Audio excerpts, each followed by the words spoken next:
This is the Quadmula Djinn F25 SP, and while this is a quite hard name to remember and to say, this is an upgraded version of the original. Now this one can hold an 04 camera and an 04 air unit, which they previously couldn't because, well, DJI changed some things that made the front camera a lot bigger, and that also meant the mounting system for the air unit itself has changed as well, which is kind of a bummer because then you have to change a lot of things with the frame designs, and you cannot just use your old frames because there might simply not be room enough for the camera, or the mounting pattern has changed enough. That means Quadmula had to come out with a new frame design that could accommodate the 04 Air Unit Pro, and I gotta say they've done a pretty amazing job, and I'll show you a bit later the noise profile I got from this drone. Unfortunately, I can't compare it to my previous because that is what it looks like now. I took some of the parts for this new one, so I can't really just compare them side to side, unfortunately. I should also mention that Quadmula asked if they could send me this for free. I'm not getting paid to make this review.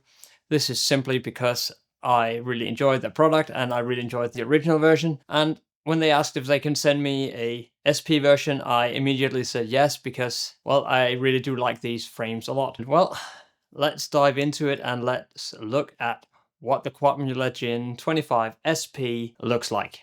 The noise profile, as you can see, is very, very low. It barely have any noise, just regular motor noise from spinning the motors. That brings me to the motors I chose for this one. I chose not to use my motors for the other drone. Those were XING 1404, 4600 kV. I went with some new motors mainly because that I had stripped some of the mounting screws for the propellers, so the screws kept falling out, and that would create an imbalance in the prop when it spun around, which would cause vibrations and such, so I chose to upgrade the motors. Now these motors are from VCI, and so far they are really great. These are 1405 motors and 4550 kV. They are very similar, to be honest, to the XING ones. These were just under 13 euros from Drone FPV Racer, which I use quite a lot here in Europe, and I've linked those down below if you want to check them out. One of the reasons I was drawn to these motors were the 1405 instead of 1404, so they are just a tad bit taller.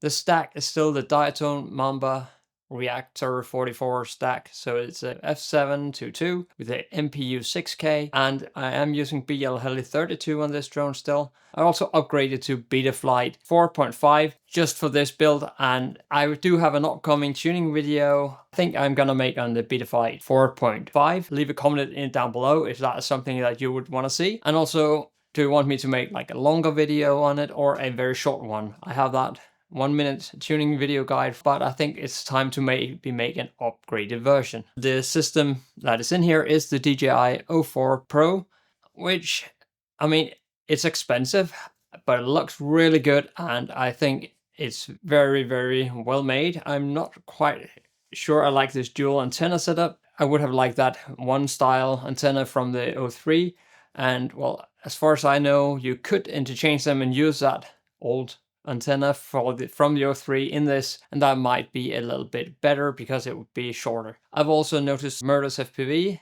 he had a shorter version of this where the antenna were closer to the frame, and I have considered moving to that, but I want to see how this works with just the stock. I did also print a new TPU part in that orangey color I was talking about earlier, and I really do like that orange. It's simple as that. Same with the propellers, really. I am considering trying those 4-bladed propellers from txco Prop, but that orange color is just really appealing.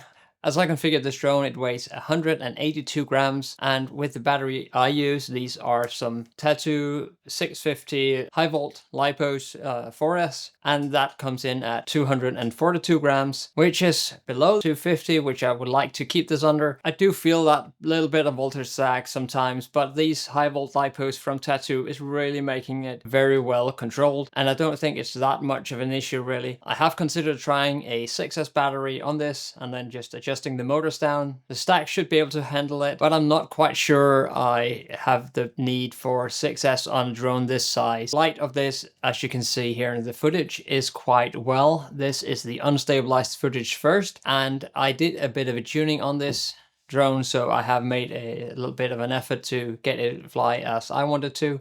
These are my rates as well that I'm flying with, and these are quite slow compared to other people, but my flying style doesn't really suit these high fast pitched rates. And maybe that's also why I don't really need that 6S power from the battery as well. This has been an amazing drone, and thank you Quadmula to send me this. I put a link to the drone in the description, and well, thank you for watching. Hope to see you in the next video, and get out and get flying. Goodbye.